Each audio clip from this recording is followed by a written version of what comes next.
Good morning, welcome back to Morning Live. It's exactly 49 days to go till the start of the Netball World Cup in Cape Town. And as usual, on a Friday, we have a specific focus on the sport of netball as we build up to the global showpiece.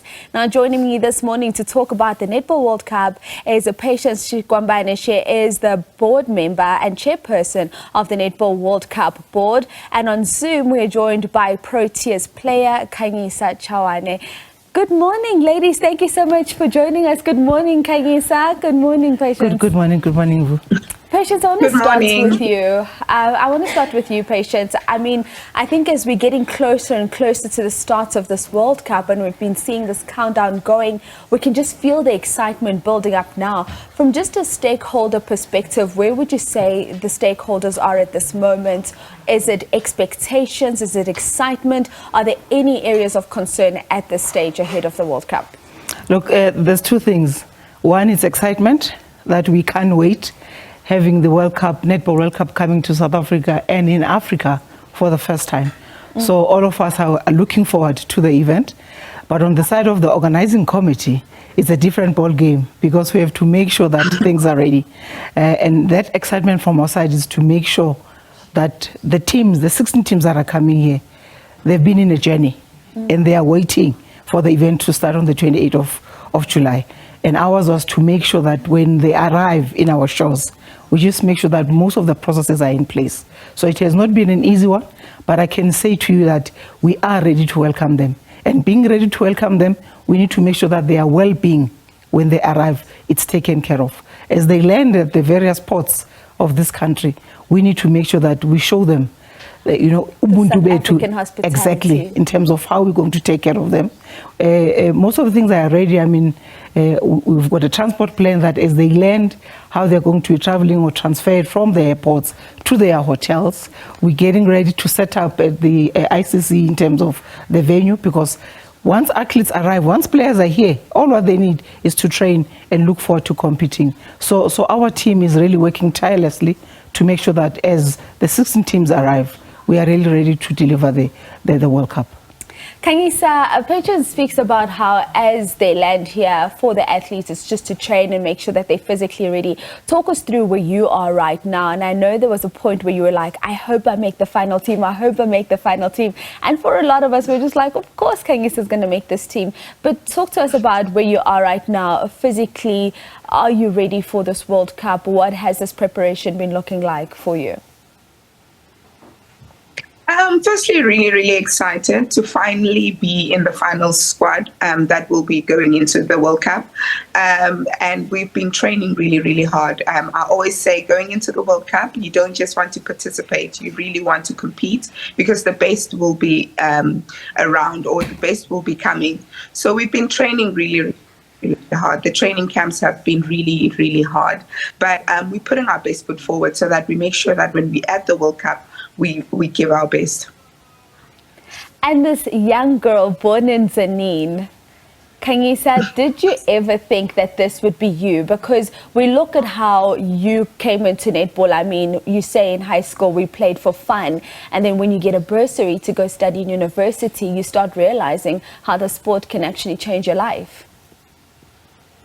Yeah, I think firstly, at a young age, you don't look at yourself as one of those big stars one day. It's always people around you that believe in you. And for me, I was really privileged to have those coaches that say to me, one day you're going to play for the Spar Proteas. And I don't even know what that was. And then I just knew there was a national team. But to find myself wearing the green and gold dress, it's really one of the best privileges I've ever had. And it's something that I've always worked. Ever since I've worn that dress, I always told myself, this is what I'm going to work for, to make sure that I stay in that team. And finding out that the World Cup is going to be in South Africa, I think that those are one of the best blessings. I won't even call it a privilege. It's a blessing that we've been praying for, and to finally have our families and people that support us to see us live performing. So it's really great, and I don't think I've ever seen myself in this position, and to be in this position, I feel really grateful and blessed.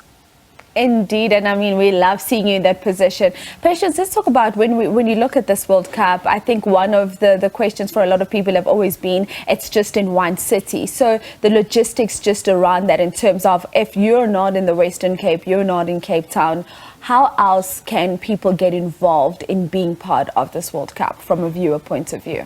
Yeah, I think you have seen that since the arrival of the trophy, there's been a lot of excitement, and I think the project around taking it around the country, it's going very okay, and people are having fun around that. So the same principle that is currently happening about the trophy, we're saying, unfortunately, the venue, it's too small, and not all of us can go to Cape Town. So what we're encouraging people to do is that the provinces are going to be having fan parks. And in those fan parks, we're encouraging them that let them be part of this event. Let them go and join us here. I mean, I'm here at SABC today, and all of us, we are Netball Friday. Thanks to the Department of Exactly. Sport, So Arts and basically, all Culture. what you're saying is that we need to be together as South Africans. We know it. We might not all be in the same venue, but let's rally behind the hosting of this event. Let's rally behind supporting these 16 teams. I know, because we're South Africans, it's We going to be support one team more than the others. Protea, yes. But at the end of the day, we know that all these teams, I mean, all of them, it has been a journey for them to prepare up to where they are. So all what I'm going to encourage South Africans and Africa, because we should talk about the continent as well, is that in the corners or areas of your corners in the provinces and in Africa, please make sure that there's fan parks. And as I was saying, SABC is going to do its best that all the games that are going to be happening in the 10 days are shown live. And we are still, of course, joined by Patience Shikwambana. She is the chairperson of the Netball World Cup Board, and Khanyisa Chawane also joining us, a Spa Proteas player. Khanyisa, I want to go to you, and I think for a greater part of your career, you've always spoken about having good fortune is so great, but the most important thing is to pay it forward.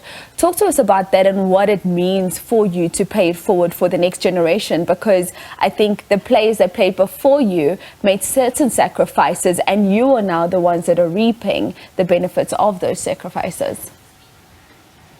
I think it's very important for us to realize that this won't be the end of netball. There is netball after the World Cup. And for us to put up a great performance in this upcoming World Cup will really make people realize that the sport is recognized and the sport is supported. And the little girl or the people that are up and coming to play netball really look up to us. So we need to look into having to inspire, as much as we're already inspiring a lot of people, but us stepping onto that world stage and really doing our best will really make people want to be part of the sport. We have so many people joining the sport leading up to the World Cup, but I'm more excited about after the World Cup of people that we're going to inspire to want to continue and live up the legacy of netball. And Patience, as we talk about that, just having so many people coming to South African shores to experience this World Cup and what happens after the World Cup, what are some of the challenges that you've been facing from an organizing point of view during this preparation phase? Yeah, look, I mean, we had challenges around putting it together. One of the first challenge was the whole issue about coming from COVID. It has been a difficult one, but I think obviously the second one was trying to push and make sure that things are in place. You know that we are not custodian of this event, it's World Netball, and us talking to them via virtual platforms and all that in terms of our state of readiness and all that. It has been more of a challenge. Making sure that we also, on the budget that we've been given as a board, we try and make sure that we leave something for netball, because one of our responsibilities as a board is that the event is just 10 days. After that, the netball is done, we need to make sure that we leave netball in a better position.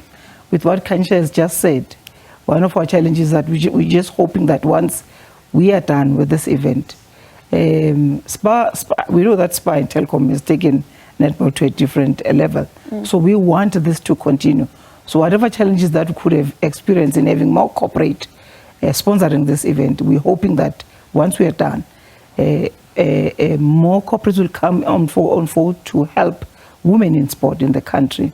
And look, as I said to you, the issue of the venue has also been a challenge because unfortunately we can't accommodate a lot of people. And the most critical challenge that we're currently experiencing, even though I'm saying through the netball, the trophy tour, people will experience the event, is the fact that we might not have most of the South Africans being part of the event. And I think you might have heard the issue of ticket prices. It has been an issue. But look, it's going very well. And we're still encouraging people that there's still tickets available. Sadly, nothing for our South African team, the Proteas. But look, we still have tickets available and we're encouraging people to do that. But as I said to you, our venue is too small, but with what we've done so far, we'll really encourage people that in the various areas that they are, let them go to event parks. But look, we've overcome. And as I'm saying to you, we've just made sure that let's show the world, mainly the netball family globally, that South Africans are capable. And South African women are also very capable. And that's why we are where we are today. And it's really exciting for us. It's the year of the woman in sport. We've said this time and time again. And just that confirmation once again, all the Proteas games have been sold out in terms of this upcoming Netball World Cup. Khanyisa, just as I begin to wrap up with you, we look at the Group C, Pool C, with South Africa in it. Of course, you've seen who else is there. What do you make of the competition and how do you think we're going to fare? Has Coach Noma Plummer sat down with you and said, this one we can get a win, this one let's just try hold it down? Like, what has that been for you in terms of just looking at the pool?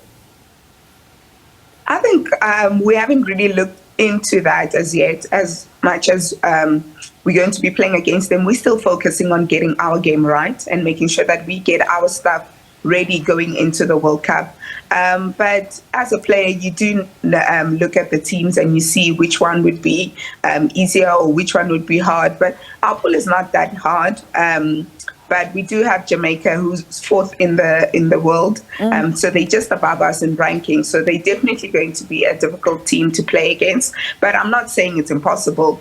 We've beaten them in the previous World Cup. So they might be great in names and on paper, but we are able to put our best foot forward and we are able to compete. So it's going to be a challenging game, but I'm not writing us off. I know we'll be able to play against them. The whole of South Africa is not writing you off either, Khanyisa. Thank you so much for your time this morning. Khanyisa Chawane, Spa Proteas player, and of course, Patience Shikwambana. Thank you so much for joining us this morning. She is the chairperson of the Netball World Cup Board. And of course, that World Cup gets underway on the 28th of July and runs all the way until the 6th of August in South Africa's very own Cape Town. That's how we wrap up your sports bulletin in this hour. Time now for an ad break. Morning Live with SK and Leanne. We'll be back with you shortly.